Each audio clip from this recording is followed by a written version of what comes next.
The Royal Navy warship HMS Westminster is arriving in Gibraltar this morning at a very sensitive time for British-Spanish relations. Well, both countries remain locked in a dispute over the waters near Gibraltar and the checks at the border travelling in and out of Spain. So we can speak now to the Chief Minister of Gibraltar, Fabian Picardo. Mr. Picardo, a very good morning to you.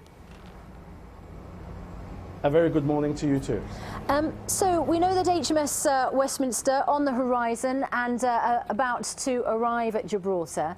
The Ministry of Defence saying that this is a routine exercise, but as we were hearing from our correspondent earlier this morning, there's something very symbolic, isn't there, about a warship arriving when tensions are at this level? This is an exercise, Cougar 13, that has been planned for some time now. It involves working with NATO partners, including Spain, so I wouldn't try to read much more into it than is obvious from the fact that this was planned quite long before the whole issues that we're having to deal with now started to raise their heads. I just wonder how it looks, though, I mean, as we see the ship arriving.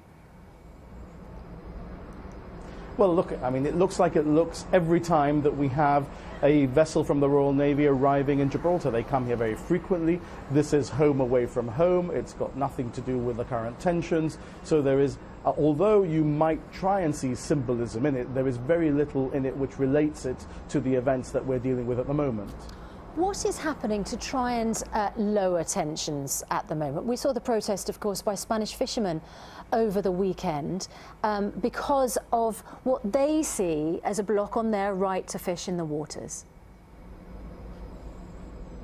Well, look, we've been working with the same Spanish fishermen that you saw yesterday on those boats for over a year now. They've all been in my office. I've listened to what they have to say. We've worked on a report which has involved fishing experts from Spain as well as some of the top fishing experts, fisheries experts from the United Kingdom. That report is what tells us that we've got to actively manage the marine environment around Gibraltar. That means creating areas for reefs which can, help the ecology in the area to revive itself, and also to allow them to fish in keeping with Gibraltar law. Nobody is saying that they cannot come and fish. Of course they can come and fish, so long as they do it in keeping with Gibraltar law.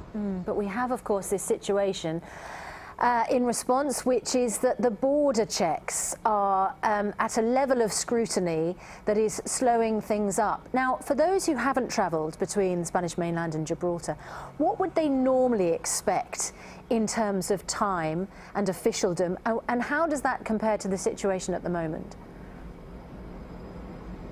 Well, look, it is literally one step over the frontier from Gibraltar into Spain. It can take as long as the Spanish civil guard or police that are dealing with you wish it to take. It would usually take, a few seconds to glance at your passport or your identity document, and then, if necessary, they would check your boot if you were traveling in a car, if you were traveling in the red channel but not in the green channel.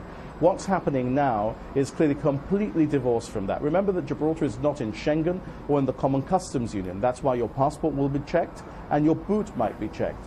But the officiousness of what is going on now is so clearly directed politically, and it's quite unfair because it's being visited on innocent people that need to cross the frontier, when we're dealing with diplomatic issues that should be resolved at a diplomatic level. And is it the case that you yourself have received personal threats on social media as a result of this situation? Well, look, I think it's one of the things that goes with the job these days if you're a politician, so I wouldn't put much on that. But you have received death threats on Twitter? Well, it's constant. And how is that affecting you? Well, it doesn't affect me at all. I mean, I think these days, unfortunately, in modern politics, you are often confronted with this sort of thing by people who don't tend to agree with you. I think these are idle words thrown to the wind by people who use the cloak of anonymity. I simply ignore it.